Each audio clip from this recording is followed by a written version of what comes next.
থানায় যে ওই গুজিকা গ্রামে ৫-৬টা প্রতিষ্ঠান আছে।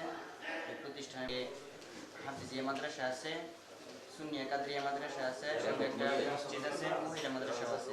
তো আমরা সরকারের কাছে বিনীত আবেদন যে আমরা দ্রুত যাতে এটার একটা সমাধান চাই। আমরা অব্যাহত থাকবে, এটা চলমান প্রক্রিয়া। ঠিক আছে, আমাদের শত সীমাবদ্ধতার মধ্যে যে সকল কাজ করতে হয় এটিও একটা গুরুত্বপূর্ণ কাজ।